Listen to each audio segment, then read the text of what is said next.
We were privileged enough earlier on this morning to listen to Bertie Ahern, who of course was Taoiseach of the Republic of Ireland between 1997 and 2008, and leader of Fianna Fáil for 14 years. He played a pivotal role in bringing the Good Friday Agreement to fruition, which provided the roadmap to peace in Northern Ireland. To my right is the Right Honourable Henry McLeish, who served as First Minister of Scotland from 2000 to 2001, having been a minister at the Scottish Office, where Henry had responsibility for the legislation which established the Scottish Parliament back in 1999. He also served on the body that defined the way in which the new Parliament was going to operate, and perhaps Henry will give his reflections on that. Tasmina, in a sense, needs very little introduction.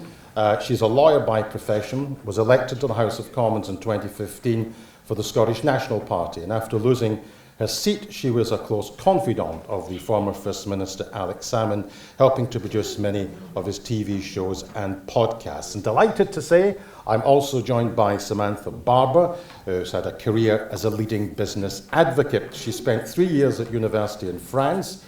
She was an Erasmus student, was a board director for 13 years in Spain, and takes a keen interest in the Scottish economy and of the benefits to be had through international cooperation. She identifies as Scottish, British, and European. So that's our panel, and I'd perhaps start first of all with Henry. Taking up one of the themes in Daffod's speech was about the issue, Henry, of sovereignty, where you pull sovereignty, where sovereignty lies. Now, you led an administration which was a devolved administration, where the UK was the member state. But nevertheless, on things like fishing and agriculture, the whole series of issues, there was a very distinct and discrete Scottish relationship with Europe. So just talk us through what the nature of that relationship was. Well, thanks, Bernard, for the introduction. The important part of the sovereignty of Westminster is that devolution didn't change anything, because it's still the case that in one stroke of a pen at Westminster, the devolved nations, in terms of governance and in terms of parliaments, could disappear. So in terms of the absolute sovereignty issue that's much paraded at Westminster, not a great deal changed. So in a way, we were given powers that these can be taken away. It's not like we have a written constitution in the United Kingdom. We don't. So therefore, any suggestion of federalism couldn't be contemplated with the current setup. And the point for me, Bernard, about sovereignty is it's a very complex issue. But what has happened at Westminster is they're very, very keen to make sure that the devolved administrations in Northern Ireland, Wales and Scotland just don't go too far. There's a heavy control mechanism involved in this. And despite the fact that in 1997, when the Labour government was elected, in 1998, when the legislation was passed, there was talk of we're having devolution. Yes, we've got devolved powers. Westminster has reserved powers, which are major treasury and other issues. But the key, to answer your question, is that the sovereignty issue hasn't changed. And when we talk about pooling of sovereignty, there isn't a pooling of sovereignty. Now, we could get to the academic point and say, well, does that really matter? For me, it matters in a sense in terms of the word, but also in terms of the mentality in Westminster, in London. Because to be honest about it, at that time, a lot of people saw Scottish devolution as an antidote to nationalism. Now, what that really means is there was a fear in Scotland, after Bertie was talking about the 60s and what had happened in elections, there was a fear there that the nationalists would take hold. So measure was, that was in the first time in terms of the 70s, and then late in 79, 97, that we had this to say, look. Now, I explain that because my concern is that there is still at Westminster a kind of job done. And a lot of colleagues that I work with would say, excuse my language here, but not another bloody discussion about devolution, because Westminster remains a highly centralised operation, reluctant to concede. But on the other hand, it seems to me that the Welsh Northern Ireland to a lesser extent in Scotland, are in a good position not to wage war with England, because they're always going to be there. You know, the divide between Scotland and England is going to be another Hadrian's Wall there. But we can cooperate. And that's why the European Union becomes quite important, because I'm a European. I rank it European, Scotland first, Europe second, UK third. Now, I don't do that in relation to any malice against England or Westminster, but the United Kingdom at 75 million people is just too big. It remains highly centralised. So my hope in terms of sovereignty in the future is that we kind of put this aside and we actually start to deal with the day-to-day issues. And one of them, of course, is the vital need to be back into the European Union. And David, I'm sure, will agree that I often say publicly an act of incredible stupidity on the part of a government. And just to spice it up a bit, we've got the situation where the head of UKIP, UK Independence Party, who brought this misery to Britain, is now seeking, under another guise called reform, to inflict more misery. Just picking up on one of Henry's was that, in a sense, devolution was put forward by some people, not as a way of expressing a popular sovereignty, but it was to keep politicians in their box. And of course, Parliament, where the Wilson and Callaghan government for devolution, and then had another go after 1997. So it raises the question, is devolution about containing political movements, or is it an expression to have new relationships? Now, Tasmina, let me pick up again on one of the themes, which is that, and of course it was in the 1970s, Enoch Powell, who made the observation, power devolved is power retained. And given what Henry has just said, that the Scottish Parliament could be abolished tomorrow by a single act of Parliament, because the UK constitutional principle is the sovereignty of Parliament, not the sovereignty of the people. So it begs a very, very obvious question. If you come from a Scottish nationalist perspective in terms of Scotland's role in Europe, how can you actually demonstrate that when at the end of the day, the sovereignty of the British Parliament would appear to trump the sovereignty of the Scottish people? Thank you, Bernard. Of course, that is the key question, and the reason why I am a Scottish nationalist, because I believe in the sovereignty of the people of Scotland. I believe there should be a written constitution in Scotland, a defining document which details people's rights and their entitlements in law in our written constitution. And this is going to remain an issue. It remains an unsolved issue, unresolved issue, because the constitutional question is there and it's not going to go away. The issue for those of us in Scotland who believe in the sovereignty of the people of Scotland is so far, and thus since Alex Salmond's departure from office, those entrusted with the votes of the people of Scotland who are in favour of independence for Scotland so she can make her decisions in her own right and have her own place in Europe, have been left with a government who have failed abysmally on multiple occasions to do the job that they were entrusted to do, and that is to deliver independence for Scotland. And in the context of the Brexit debate, which we've touched upon, there were many opportunities during the voting that took place in the House of Commons around Article 50 for those for Westminster MPs, if they were led appropriately and not told what to do, to use our votes to benefit the people of Scotland. And it was a lost opportunity. And I wish that Alex had been so kind and decent and accepted when Nicola Sturgeon said, I don't want you to be leader of the Westminster Group, that he actually said, no, I will be leader of the Westminster Group. Because had that been the case, I firmly believe we'd be on our way to independence in Europe as a sovereign state. Just before I come to Sam, I mean, I know that I have to be very careful what I ask Bertie, because I don't want to have to draw him on issues of domestic controversy, and I'm sure that people in this room who are politicians well understand that principle. But perhaps, Bertie, just taking forward this theme of sovereignty.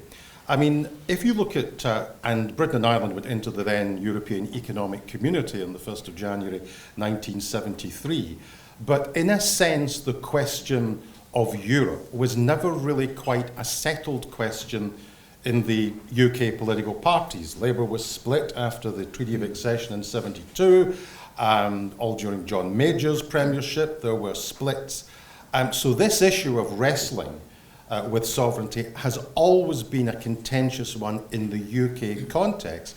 And yet Ireland, I suppose, perhaps had more reasons, for historical reasons, to want to hold on to its sovereignty, because it had taken 800 years in order to define that. And yet it appears from this side of the Irish Sea that Irish politicians have been much more comfortable with the idea of pooling sovereignty and sharing sovereignty towards defined ends. And yet in Britain, this has been a deeply troublesome issue. Why do you think that is? Well, that's a correct analysis, first of all. We've a written constitution since 1937, and we had a referendum in 72, May 72. And the people, these issues were debated then extensively in 71, 72. And the people, the trade union movement at the time were opposed to joining the economic community. And the Labour Party in Ireland were opposed to it. But the two major parties at the time, which effectively covered 3/4 of the people in those days, were very much for it. I canvassed, that was my first real election to canvass fully and wholeheartedly. I believe in Europe, for a small country, to try and modernise ourselves and to become part of the world economy. You know, it seemed to me as a young guy then, who was in college, that was the right thing to do. I should say, just before I come to the pooling sovereignty, we had a position in 1987. The Single European Act was to be implemented, and our Supreme Court, in their judgment, said, well, whenever we change anything on the Constitution, whenever there's any kind of slight change on European issues, then we should have a referendum. Now, that hasn't been challenged yet. I assume it will someday. It maybe should have been done earlier, but it means that we end up with endless referendums every time there's a new European agreement on anything, Nice, Amsterdam, whatever. We end up having to have a referendum, which is always tricky, and the referendum is never about what the referendum is about. It's about everything else. And the weather or whatever is going on in the world. So that's an inconvenience. On the pooling of sovereignty, your analysis is correct. It isn't seen as an issue. We believe in our ability to be able to go to European Council meetings. I spent 20 years of my life between the Social Affairs Council, ECOFIN, and the European Council. I always felt that, I never felt it was easy, but I never felt it was impossible to be able to argue our case, put our case. Most of the time you got an honourable compromise, sometimes you lost, but by and large the issue of having an agreement and moving forward wasn't bad for us. Now, of course, it's like the Northern Ireland issue, just to get it out of the way. When we were doing the Northern Ireland discussions, Tony Blair and afterwards Gordon Brown, and you know, even before that with John Major, we discussed everything from A to Z. Every conceivable argument put forward by every sane person to every lunatic was debated. The one thing we never debated was that the UK could come out of Europe. None of us brilliant people, including people far wiser than me, ever dreamt of that. There's thousands and thousands of pages of arguments, but nobody thought that one. And that has created probably far more problems, which I hope are over now, but far more problems than anything to do with pooling sovereignty. So to answer your question, pooling sovereignty, you know, sometimes you're watching, there's there's always too much directives coming out of the European Union, that's true. But by and large, it hasn't created us any problems in 50 years that I think has created a political debate that is worthy of mention. Interesting what you say about the constitutional referendum and how, in a sense, very little changes, because in 1975, Margaret Thatcher was very pro-EEC in those days before she discovered her Bruges speech. But again, the issue was about, we can't have Brussels dictating to us, it's the sovereignty of the Westminster Parliament that's important. And of course, fast forward all of these years, it's sort of take back control. So there's a sense in which nothing ever quite moves on. But I suppose, Sam, and you do quite a lot of research work about the attitudes of young people in particular towards the European question. So I suppose it begs a question, if the relationship, if the current constitutional status quo in any sense is to change, it may well change if younger people take a different perspective towards these kind of issues. Yeah. So what would you say on that issue? Yeah. Thank you, Bernard. And I just want to say, first of all, in the introduction, Bernard talked about my education and my work in Europe. And on the 31st of January in 2020, I was having breakfast at home, and I thought, I cannot actually believe that today will be the last day that we are a member of the European Union. And I said to my husband, I'm going to Brussels. And I literally went out to Edinburgh Airport. I got on the plane to Brussels, and I phoned up a friend of mine I'd worked with, and I said, I'm coming out, let's go out for dinner, because I'm going to make sure that my last night as a citizen of the European Union is going to be with my friends in Europe. And so I come at this very much from someone who, you know, their whole kind of education and career was forged in Europe.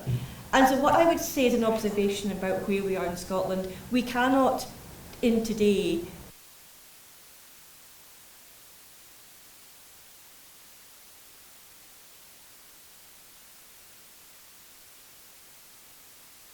to be ahead of the game, ahead of the curve, so that when some change may come in the future, that we may have a different relationship with Europe than the one that we currently have now, that we as a nation of people are actually equipped and ready to play a different role. Now, that does not stop us from playing a different role now. Now, what I would say about sovereignty is we are all individuals and we can all look at our own sovereignty. And I had the pleasure of working with Winnie Ewing in Brussels many years ago, 30 years ago. And I would say about Winnie, she had bold ambition. Nobody limited her ambition, either for herself or for her nation. In addition to that, she brought a fearless energy to everything that she did. And in Scotland, we can continue to talk about constitutional issues if we want to, or we can look at how we are preparing in the here and now to equip our young people who should be benefiting from being able to live and work in Europe, as I have done.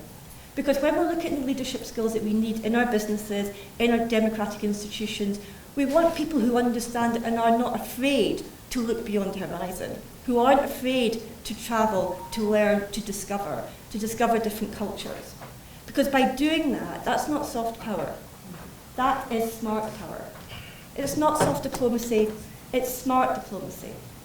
And one of the things it does is it helps us really understand as individuals how we can build and nurture relationships across Europe, within Scotland, which allow us as individuals to play our role in our businesses, in our organisations, within Europe, and not be limited by sometimes constitutional discourse. The theme is Scotland in Europe, and of course, Henry, we can't really have any intelligible conversation about this without addressing the elephant in the room, which is Brexit. So I want you to sort of look ahead and to give me a commentary on how you think Scotland's relationship with Europe will go in the future. Because what is absolutely clear is that the relatively new Prime Minister, Keir Starmer, who actually, when he was on Jeremy Corbyn's front bench, seemed to be doing a very, very impressive job about nudging Labour in the direction of a second referendum and of taking a much broader view on these things, has now really just, I think, brought down the shutters. probably again for domestic, political and electoral reasons, and so far as the Reform UK remain as potent a threat to the established order as they do, there is probably no chance whatsoever that from a pro-European perspective you're going to get any reasoned debate on this. So look forward to this in terms of Scotland's relationship with Europe. How do you see it going? Or are we simply a prisoner of Nigel Farage on these questions? There may well be a situation where we could become a prisoner of Reform and Farage, and it seems to me that we need a progressive alliance in the United Kingdom to make sure that doesn't happen. And reiterate that point that, you know, as far as I'm concerned, he envisages Trump 2.0. He envisages Brexit 2.0, and the same issue of immigration, which was thrown around during the European campaign, is what we've got back. But of course, the important issue for that, Bernard, is that immigration is just a hook. It's a hook for a lot of prejudice, a lot of protest, and sadly to say, in my judgment, and I'll qualify what I say, a lot of English nationalism. Now, there's people on the streets of England, covered by television, showing thugs, imbeciles, but thugs smashing police vans, smashing hotels, trying to burn hotels down with migrants in them. We've reached a new level, and the danger is that we don't tip into what's happening in the US. So I believe that there's, constitutionally, we're part of the United Kingdom, so there, unwritten constitutionally, we're part of the United Kingdom, and obviously, being in Europe creates difficulties. But what I'd like to take up is this idea, Bernard, especially for younger people. You know, I'm European because I believe that what happened in 1952 with the European Coal and Steel Community, 1958 with the EEC, that, you know, this has been the most successful development in post-war history, the creation of the European Union.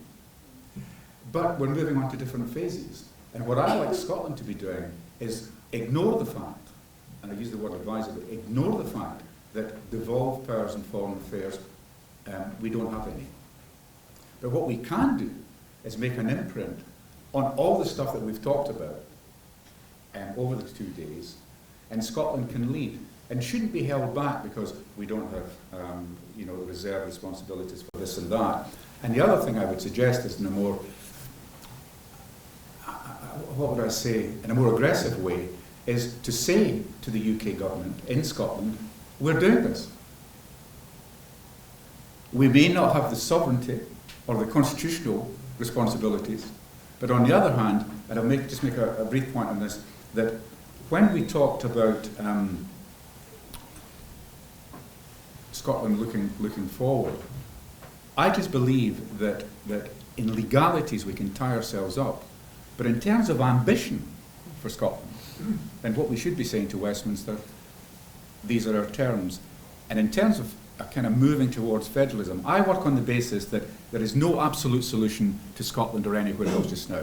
But what we want to do is have dialogue. To me, some form of federalism in the UK would help, because I remember doing a television programme before the debate on Brexit, and I basically said, if Scotland, Wales, Northern Ireland or England, because they were all voting separately, if one opposes leaving the European Union, then it's over.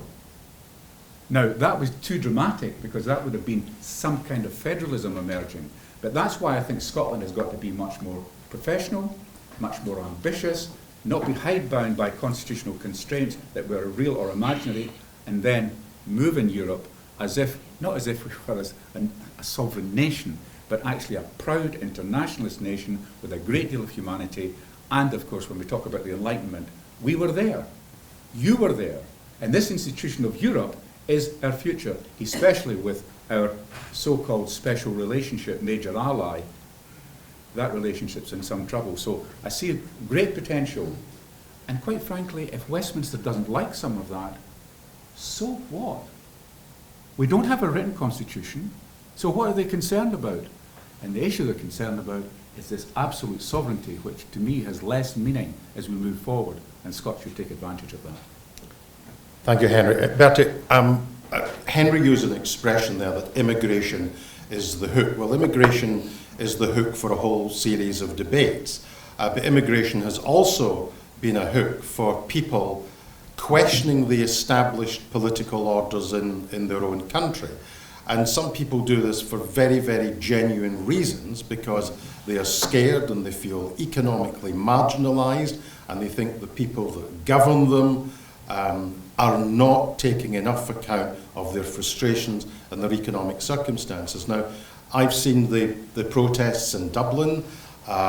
Is there any sense in which immigration being this hook is generating within Ireland a fundamental debate and a sense that perhaps what people have taken for granted in terms of the validity and legitimacy of their institutions, that they're somehow failing them? I think things are changing. There's a number of ways. We have a small far-right group, and they have no seats in the Dáil, no seats in Parliament.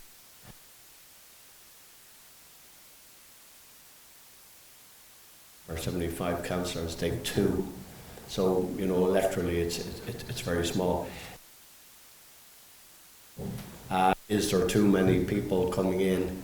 Is there too many single men coming in?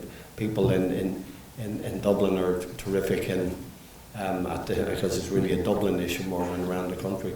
But they're terrific at saying, no, we've no problems with families coming in from wherever. But if there are all these single men coming in, we have every problem with them. So they make this distinction. Almost, it doesn't matter where they're coming from.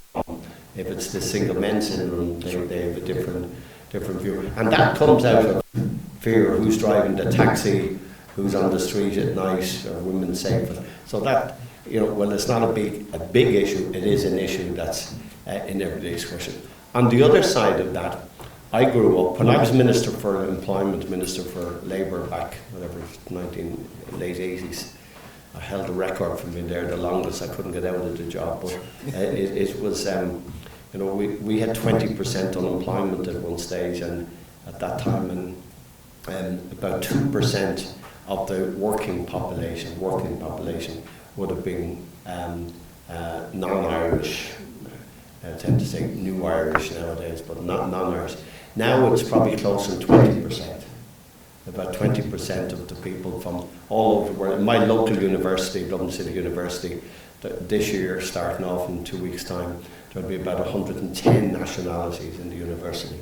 When I was there, I think if we had beaten 10, it would have been a record. So yes, things are changing. But on the other side of it, if you go into some of the huge technology plants, I mean, our economy now is very much based around the ICT. It's around pharmaceutical and medical appliances.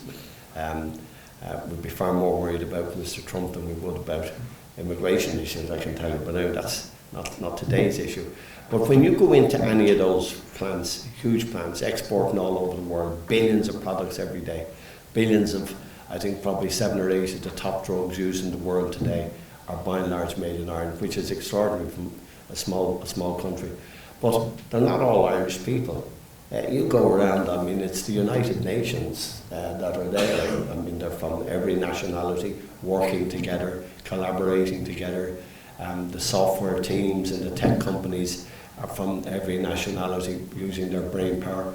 So that's the huge plus. So while there are fears, I think, on the plus side, and the people have voted time and time again that they want the pluses, not the minuses. Tasmina, just building on this theme of immigration as the hook, and immigration may well have been the hook that at the Brexit referendum it invited to something which is pretty complicated, which is the totality of governmental relationships. Let me put a point to you, which, as someone who's observed politicians for a long time, reasons why Brexit happened was not just that it seemed to be a direct issue of immigration, where people were giving an emotional response. But we had been members of the EEC since 1973, and yet those politicians and those parties who argued that it was a good thing, nevertheless could not popularise what the EU did for them, and therefore there was a fundamental disconnect between the ordinary citizen and an understanding of what the institutions do. And until you actually bridge that gap, looking at Scotland's future in Europe or the UK's future in Europe will be difficult, because you first of all have to win hearts and minds for the ideal before you take people with you. Thank you very much indeed, Bernard. David Cameron, the then Prime Minister, didn't think he was going to lose, and therefore seemed incapable, unwilling, unable, or was just so full of himself that he thought he would win off the back of winning the referendum, Scottish referendum. He didn't put in the necessary impetus, information to people for them to understand, let's just say ordinary people, let's say, but not political hacks, to understand what it would practically mean for them to leave the European Union and what the benefits to them were of being in the European Union. Instead, arguments were peddled by Nigel Farage, who was given an inordinate amount of airtime to suggest that we would just close the doors and the problem of immigration would end overnight and it would all be great, we'd all wear Union Jack socks and smoke cigars. The reality is, and we have a member of the Turkish Grand Assembly Member of Parliament here with us today, Ms. Miriam, is that we remember the posters of the time that said we're going to stop all these immigrants, Turkish immigrants coming into the country. And that obviously spoke to a certain constituency who eventually won the day.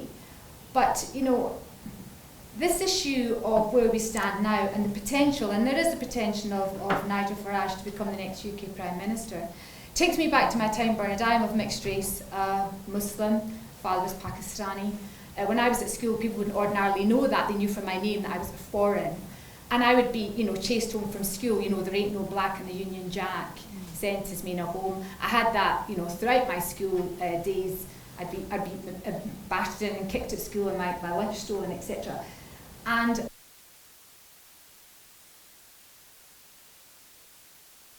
children, my young,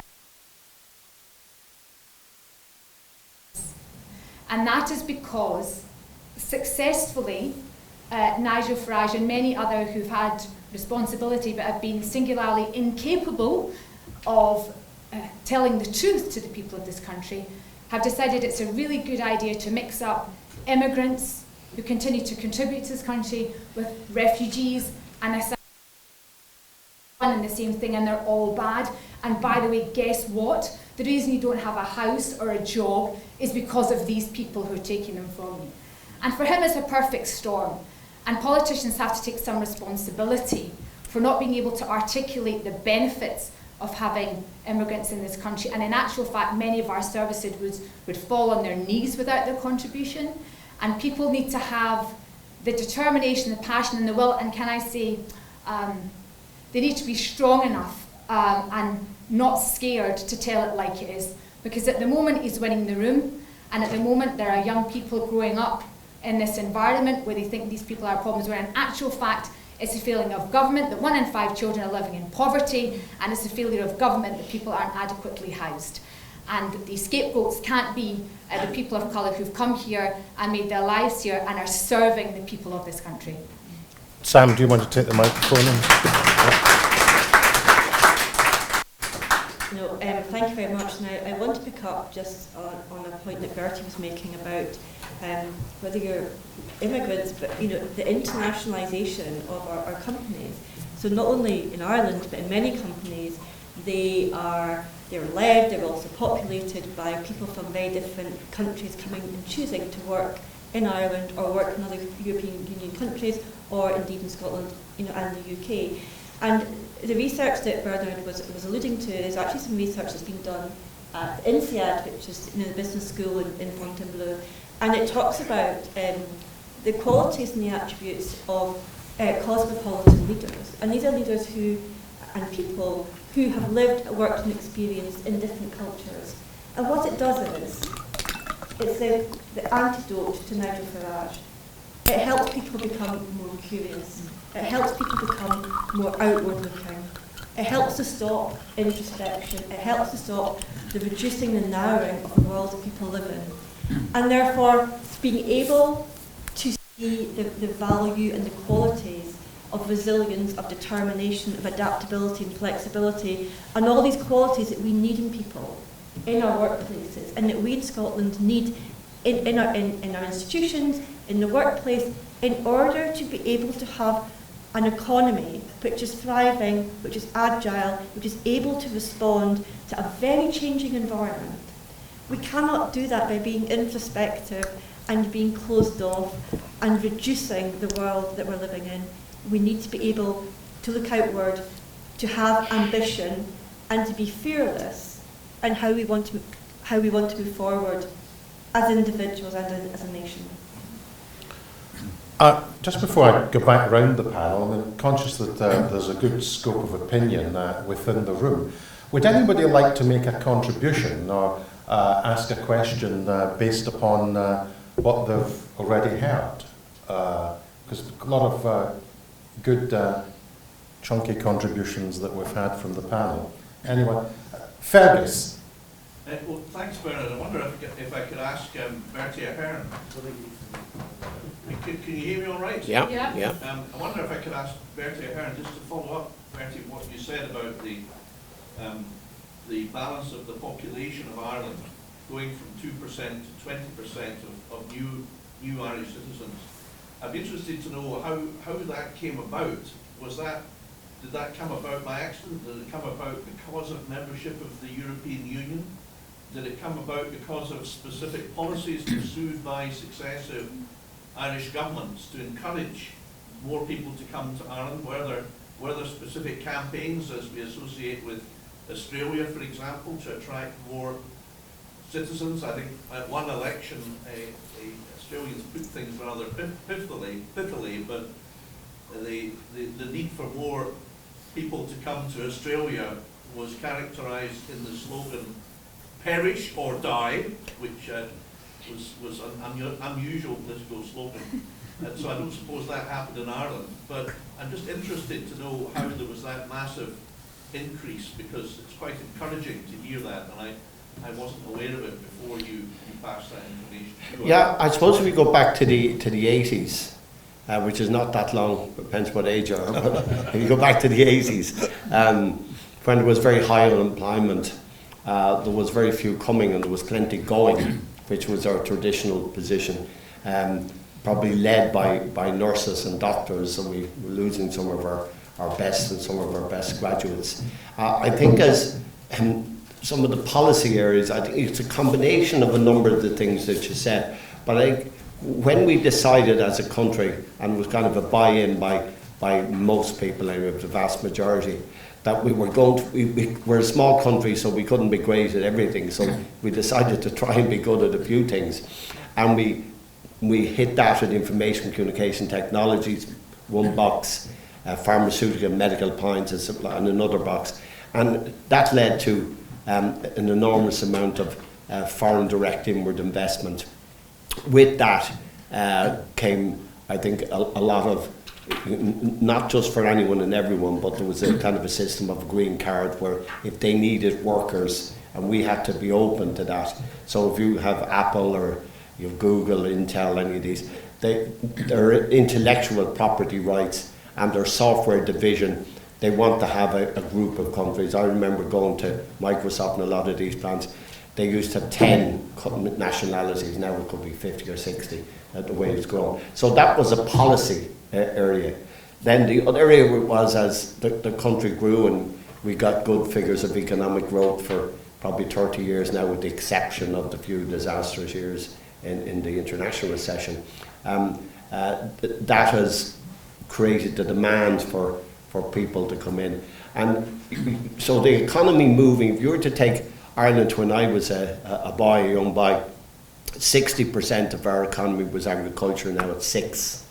an important 6, should I say, but because it's still food, drinks, whiskey, far better than Scottish, and it's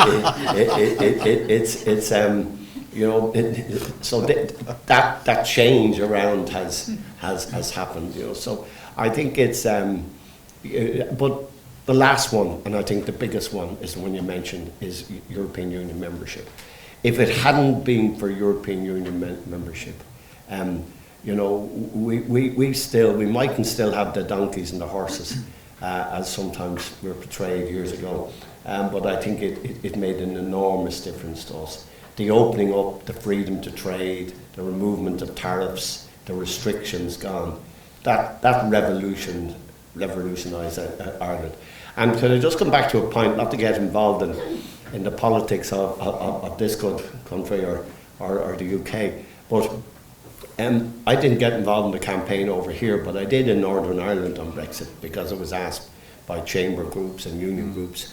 And you know, my stump speech was from my Minister of Labour days, talking about what Europe did for us in terms of safety and health, equality, part-time workers' rights, the huge litany of laws that came, I think, everywhere, including the UK, but I can just talk about Ireland, that came to us from Europe.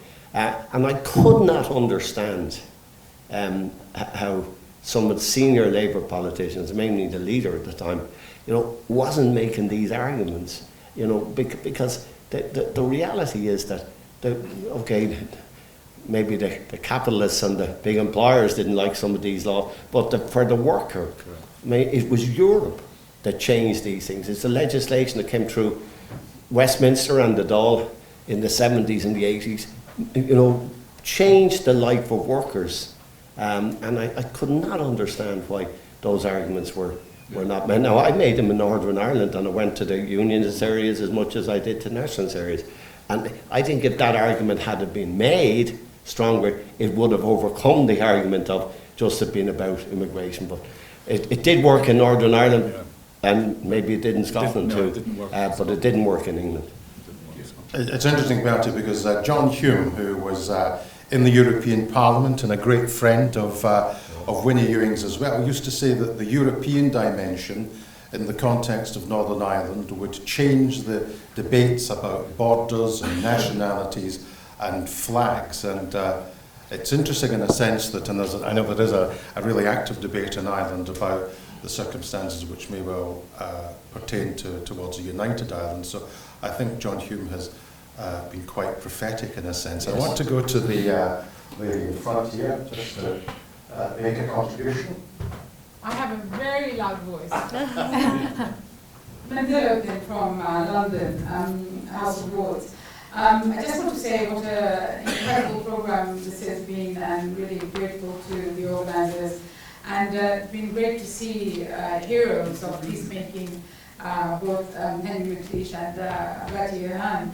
My question is, without entering the discussion or the discourse about Scottish independence, I believe in the right of self-determination, so there you have my opinion, but anyway, I'm sure you will to fight another day, and I think you're right that there was no completion, and I think deliberately so. But my point is, following on from what Tasmina is saying, we're really back to square one in terms of community cohesion. I'm deeply worried, deeply concerned, and we're talking about peace and security and diplomacy, cultural or otherwise.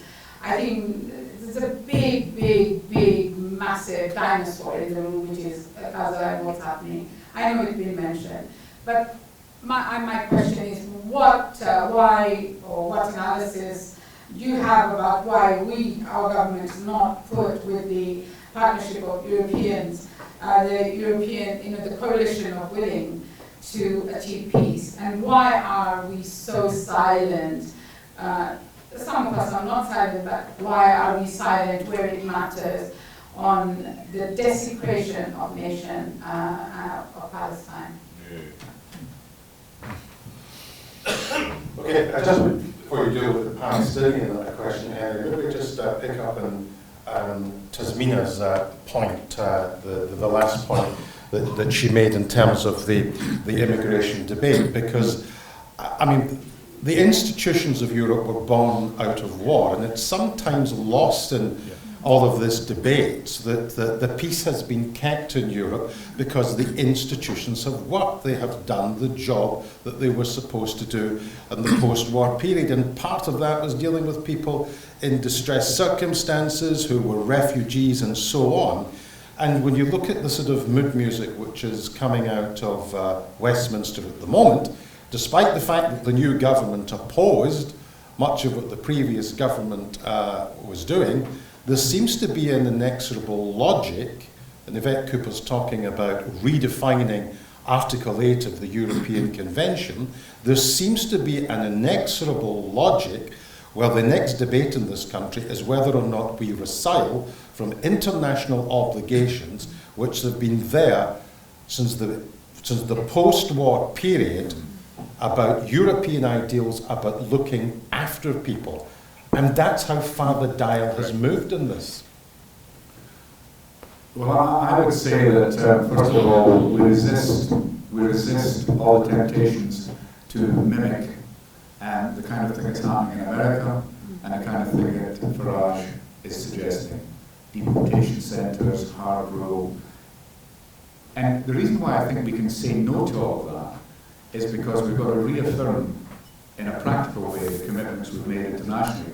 And this is what brings me back to the benefits of a united European Union as we march forward. Because as you quite rightly said, Bernard, you know, in the reconstruction of Europe, I mean, Europe was destroyed post-45.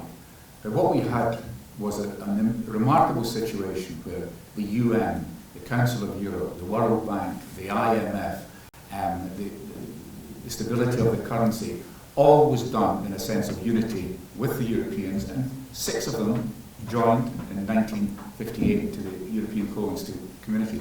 And you're right, that was an issue about rebuilding Europe. But in a curious way, are we not looking at, not rebuilding Europe now, but reorientating ourselves, because trusted neighbour in America, maybe no longer. And let's remember the Democrats in the US were moving towards more kind of isolationist, no foreign wars, no foreign investment in certain areas. So that's what gives me a lot of, boosts my positivity in relation to the future, because we can revisit some of those areas. And you're absolutely right, Bernard, that what we've achieved before, now people will say, well, we have certain countries in Europe that are not, you know, Hungary could be doing this, Slovakia could be doing this, but 27 countries now, hopefully with the UK back in sometime in the future, we are one of the best places in the world now. Now, we don't want to be waging war with all the other blocs, whether it be China or India or Russia or whatever. But what we want to do is have more self-confidence in ourselves. And if we can do that, we'll be able to put some of our positions into context. And just to find a postscript when I'm on my feet, you know, we talk about migration. Let's talk about the darker side of Scotland. We're running out of people. Scotland has a massive, massive demographic problem. Wales has not got this, Ireland has not got this, Northern Ireland, or England. And so therefore, this is part of the debate that we should be having, is to say that we're not suggesting that we have a huge inflow of new migrants, but what we've got to measure people and ask them is to think about the realities that those people who come in care homes and elsewhere do a fantastic job, partly because we don't want the jobs. On the other hand, if we don't have immigration in Scotland, we are just going to, as a population, and if population decreases, then your tax base and various other things do that. So that's why I think Europe, Bernard, for me, is the place that we're glad that we should be in, and resist the temptation to go down this dark road that Farage and some of these, I mean, let's call it for what it is. There's a lot of racism around, pandering as concern about immigration. Immigration, it's then in the courts because they're lawbreakers. And if you're foreign country, your propensity to do crime is more than this. Now, it's nonsense. However, we've got to have a much better progress. And to go back to the last time, 2016, if the Labour government, or the Labour opposition at that time, had had a platform on Europe, we'd have won that referendum. sadly we didn't, and we lost. Just hold on to that a second, Henry, because the point that you made there on the demographic challenges that this country faces, and of course we no longer have free movement of people. Just before the general election last year, there was talk in Labour circles about having a visa which would be Scottish specific, which would address shortages in the labour market here. And of course there are always sensitivities about anything that looks as if you're devolving responsibility for immigration to the Scottish Parliament. That's not what was proposed. What was being proposed was something which was specific to deal with labour shortages, to overcome the demographic challenges, and yet they were hardly in the door before it was binned. Why do you think that was? Well, first of all, I think the idea possibly originated in Scotland, because it makes sense. I mean, you still have a problem with the border. You know, people that are coming to Scotland with a visa or with special documentation, how do we keep them from going south? But to me, this is the kind of issue that Scotland should be pursuing and hammering at the door of Westminster, because it comes back to my earlier point. For a lot of people at Westminster, devolution didn't happen. So any issue related to it gets short shrift. On the other hand, if we're looking at, I talk about some form of federalism, we'd have to be saying to Westminster, look, our conditions are different here. Our needs are different. And we don't want to be saying we want hundreds of thousands of migrants coming in. On the other hand, let's look at it in a practical way. And on that one, Bernard, what we've got to do, and has been raised by Bertie, has been raised by, about, we need to tell stories. People don't feel they're part of anything. Our politics has become pretty soulless. And the distance between the people and politicians and politics is growing. And, you know, it's difficult to close that gap, but it seems to me that this argument might be caught up in what politics are doing to service the UK as well as Scotland, Wales and Northern Ireland. Tasmina, the lady said she believes in self-determination without wanting to get tied up in the Scottish constitutional debate. I know it's slightly off topic, but she did raise it. Self-determination for people in Palestine. Are the institutions doing enough? Thank you, Bernard. Well, in short, your concern is a deliberate attempt, I believe, despite the fact we have to respect the officers we keep being told, or the President of the United States, to undermine the institutions that exist in the world, because multilateralism doesn't suit people who conduct such dictators. I'm not calling him a dictator. It doesn't suit those who want to be the deal makers in this world. They don't want lots of people around the table. They want to be the ones doing the deal. Therefore, they do down the institutions that have been charged with bringing about peace. So I think that is a big problem. I think there's a huge problem where people in the world, our young people, cannot understand why the politicians, the governments of this world are incapable of bringing a resolution and an end to what is happening in Gaza, when we told them that this wouldn't happen again after the Holocaust. I think that people see that there is a different class of refugee. We believe that certain lives matter more than others because we're quick to intervene in certain conflicts, all wars which are illegal, keen to intervene and give refugee statuses in those wars, but less so in other wars. It doesn't make sense to our young people who are marching on the streets because our governments have failed them. And we should be concerned that our young people feel failed. The Gaza question is an issue that, well, we can only hope could be some resolution to looking at this stuff on television. We've heard over the course of the past couple of days where people now switch their televisions off because they can't see it. But we're going to have to keep trying to work to find a solution to that. The United Nations General Assembly can pass as many resolutions as it wishes, but without the big five agreeing, we can't make the progress that we need to make. These are my closing points, Bernard. I wonder if I just may add a couple more. And that was just, in the European context, many delegates that attended today had to fill in the ESTA equivalent for the first time, and were quite irritated, and rightly so, by having to do so. So, you know, these are some of the consequences of where we find ourselves. And finally, if I may, a point that Sam most excellently made about planning for the future, regardless of what the constitutional position might be, our future relationship with Europe. So it would be remiss of me not to mention that in his last couple of years, Alex saw that, went to Geneva to speak to EFTA Secretariat. I'm not going to divulge because I do think integrity matters in politics, and too many people, some who have recently written memoirs, seem to have forgotten what that actually means. But integrity matters, so I won't disclose the entire terms of that meeting, but the fact of having the meeting and looking forward is very important. And then going to the WTO and having a meeting with them about what schedules might look like if Scotland was to have a separate status and its own relationship with the European Union. And to say that the WTO were astonished that by that time they still hadn't been contacted by the Scottish Government to have a similar discussion. We're in the last 5 minutes of this session, and I'm just going to go around the panel for their sort of final thoughts. Tasmina name-checked Alex Salmond there. Of course, he wrote a book called The Dream Will Never Die, and that was very specific to his ambitions for Scottish independence. But for others, they have different dreams, and there are still people, many of them, who dream that once again, whether it's in a UK context or the context of an independent Scotland, they will be active citizens signing up to common values in a new Europe. It may well not look on the horizon now, it may well be a long time off, but Sam, should we look forward to it in our lifetime? Oh, Bernard, thank you for that question.